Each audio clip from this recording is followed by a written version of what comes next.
نہر سوئس کے علاوہ تجارت کے لیے دنیا کے اہم بحری راستے کون سے ہیں؟ نہر سوئس میں بحری جہاز ایور یون صرف 6 دن پھنسا رہا، لیکن اس کے باعث عالمی تجارت کو بڑے مسائل کا سامنا کرنا پڑا۔ ناظرین، آئش ٹی وی کی ویڈیو میں ایک بار پھر خوش آمدید۔ نہر سوئس بند رہنے کی وجہ سے عالمی منڈی میں تیل کی قیمتوں میں تیزی سے اضافہ دیکھنے میں آیا اور متعدد کمپنیوں کو شدید نقصان پہنچا، اور مقامی آمد و رفت کے سہولت فراہم کرنے والوں، سپر مارکیٹس، مینوفیکچررز اور ریٹیلرز سب ہی اس کی زد میں آئے۔ جرمنی کی انشورنس کمپنی آلیانز کی جانب سے کیے گئے تجربے کے مطابق عالمی تجارتی ترقی کی شرح میں 0.2 سے 0.4 پوائنٹس تک کی کمی آئی ہے۔ جہاں یہ بات درست ہے کہ اس بحری گزرگاہ کا عالمی تجارت میں ایک انتہائی اہم کردار ہے، لیکن یہ ایک ایسی اکیلی گزرگاہ نہیں ہے۔ چین بھی ایسی ہی ایک گزرگاہ میں دیگر طاقتوں کے سیاسی اثر و رسوخ کے باعث پاکستان کا رخ کر چکا ہے۔ چین کی پاکستان کے شہر گوادر سے بحیرہ عرب تک پہنچنے کے منصوبے پر تو بات ہو گئی، مگر پہلے دنیا کی کچھ اہم آبی گزرگاہوں کا ذکر کر لیتے ہیں۔ نہر سوئس۔ ناظرین، نہر سوئس کے بارے میں جانتے ہیں۔ مشرقی اور مغربی دنیا کے درمیان یہ گزرگاہ مصر میں واقع ہے اور یہاں سے باقاعدہ تجارت کا آغاز 1869 میں ہوا تھا۔ یہ 193 کلومیٹر لمبی ہے اور یہ بحر روم کو بحر احمر سے جوڑتی ہے۔ سوئس کینال اتھارٹی کی جانب سے جاری کردہ اعداد و شمار کے مطابق سن 2020 میں یہاں سے 19,311 بحری جہازوں کی آمد و رفت ہوئی تھی، جس میں 121 کروڑ ٹن کارگو کی تجارت ہوئی تھی۔ یہ عالمی تجارت کا تقریباً 12% بنتا ہے اور یہ عالمی معیشت کو بہتر انداز میں چلانے کے لیے انتہائی اہم ہے۔ جن اشیاء کی تجارت اس نہر کے ذریعے کی جاتی ہے، ان میں نمایاں تیل ہے۔ سوئس کینال اتھارٹی کے اندازے کے مطابق یہاں سے خام تیل کے تقریباً 20 لاکھ بیرل یومیہ گزرتے ہیں۔ اس کے علاوہ تقریباً 8% LNG کی تجارت بھی نہر سوئس کے ذریعے کی جاتی ہے۔ یہ گزرگاہ یورپ تک ایشیا کی فراہمی کے لیے انتہائی اہم ہے۔ اس کی اہمیت کا اندازہ اس بات سے کیا جاتا ہے کہ اگر نہر سوئس کی گزرگاہ نہ ہوتی تو ایشیا پیسیفک، بحر ہند، بحر عرب اور یورپ کے درمیان ہونے والے مال بردار بحری جہازوں کو براعظم سے گزرنا پڑتا، جس سے نہ صرف قیمتوں میں اضافہ ہوتا بلکہ آمد و رفت کا وقت بھی کہیں گنا بڑھ جاتا۔ اس حوالے سے ایک متبادل راستہ کیپ آف گڈ ہوپ سے ہو کر گزرتا ہے، جو بحری حادثوں کے باعث مقبول ہے، اور یہاں سے نہر سوئس کے مقابلے میں 9 دن زیادہ لگ جاتے ہیں۔ پیرل ونسو کے مطابق نہر سوئس کو سیاسی تنازعات کے باعث اب تک تاریخ میں 3 مرتبہ بند کیا گیا تھا۔ انہوں نے بتایا کہ اس کے باعث پیدا ہونے والا بحران انتہائی سنگین تھا اور اس وقت ٹریفک کا ویسا دباؤ نہیں تھا جیسا آج ہے۔ یہ نہر مصر کی آمدنی کا ایک انتہائی اہم ذریعہ ہے۔ ناظرین، اب نہر پاناما کے بارے میں جانتے ہیں۔ سن 1914 میں نہر پاناما میں آمد و رفت کے آغاز سے عالمی تجارت میں انقلاب آیا۔ گو اب اس بات کو 1 صدی سے بھی زیادہ کا عرصہ گزر چکا ہے، لیکن 20ویں صدی کی لاطینی امریکی انجینئرنگ کے ایک عظیم کام نے دنیا کے 2 سب سے بڑے سمندروں یعنی بحر اقیانوس اور بحر الکاہل کے مابین مختصر ترین راستہ تشکیل دیا۔ یہاں سے عالمی تجارت کا 6% مال گزرتا ہے اور ہر سال یہاں سے 13,000 مال بردار بحری جہاز گزرتے ہیں۔ اس نہر کی اہمیت بہت زیادہ ہے۔ یہاں سے تقریباً 144 سمندری راستے نکلتے ہیں جو 160 ممالک کو ایک دوسرے سے ملاتے ہیں، اور 1700 بندرگاہوں کے درمیان سامان کی تجارت ہوتی ہے۔ یہ پاناما کے لیے خود بھی انتہائی اہم ہے۔ مثال کے طور پر اتھارٹی آف پاناما کینال کے مطابق سن 2020 کے مالیاتی سال میں اس گزرگاہ کے باعث مجموعی ملکی پیداوار کو 2.7% کا فائدہ ہوتا ہے۔ پیرل ونسو کے مطابق یہ پاناما کے لیے آمدنی کا ایک بہت بڑا ذریعہ ہے۔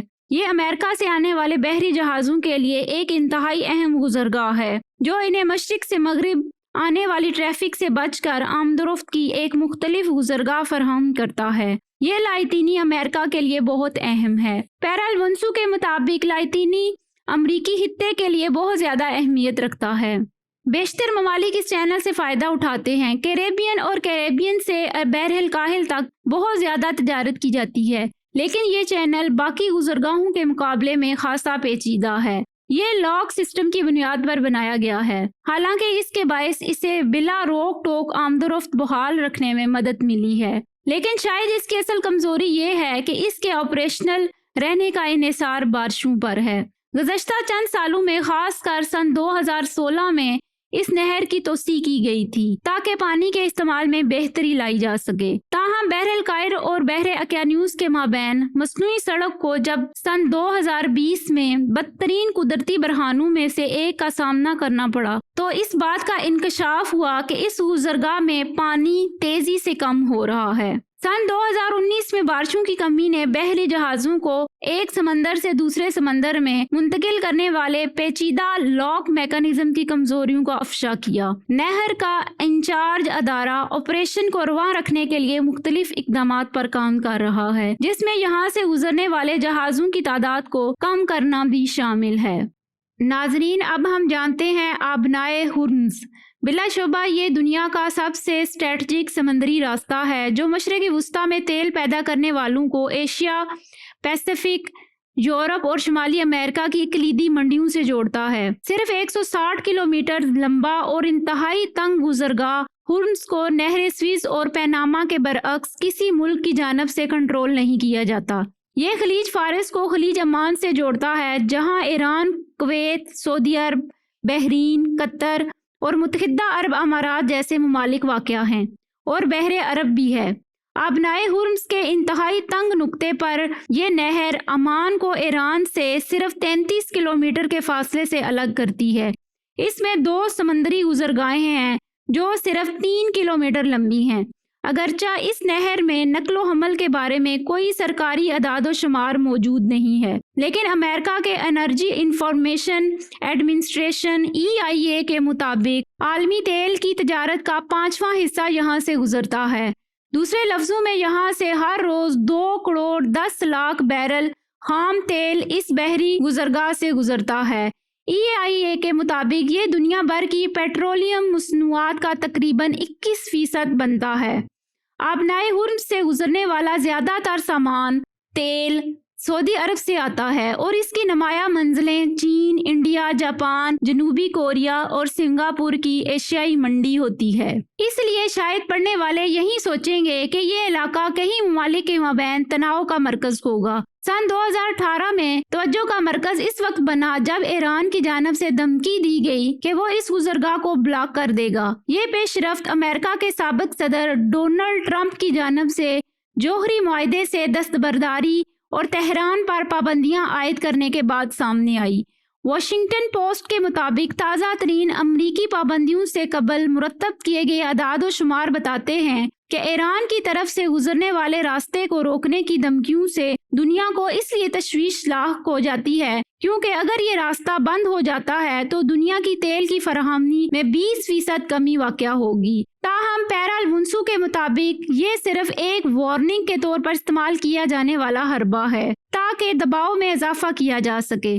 انہوں نے کہا کہ ایسا اقدام کسی ایسے ملک کے لیے اٹھانا انتہائی مشکل ہو جاتا ہے جس کی معیشت کا دار و مدار تیل پر ہے۔ ناظرین، اب ہم آبنائے ملاقہ کے بارے میں جانتے ہیں۔ یہ بحر ہند، بحر الکاہل اور بحر الکاہل کے جوڑنے والی تقریباً 900 کلومیٹر لمبی گزرگاہ ہے۔ سنگاپور کے سامنے یہ اپنے سب سے تنگ نقطے پر ہوتا ہے جہاں اس کی چوڑائی صرف 27 کلومیٹر رہ جاتی ہے۔ عالمی تجارت پر نظر رکھنے والے ایک ادارے کے مطابق یہاں سے ہر سال 84,000 بحری جہاز گزرتے ہیں جو عالمی تجارت کا 25% بنتا ہے۔ یہاں سے گزرنے والے سامان کا 2/3 حصہ خلیج فارس کے خام تیل پر مشتمل ہے۔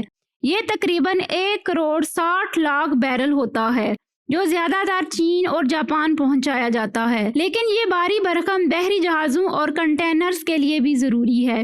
چین، جاپان اور جنوبی کوریا جیسی معاشی طاقتوں کے لیے بلکہ ابھرتے ہوئے جنوب مشرقی ایشیا کے لیے بھی آبنائے ملاقہ تیزی سے اہم ہو رہی ہے۔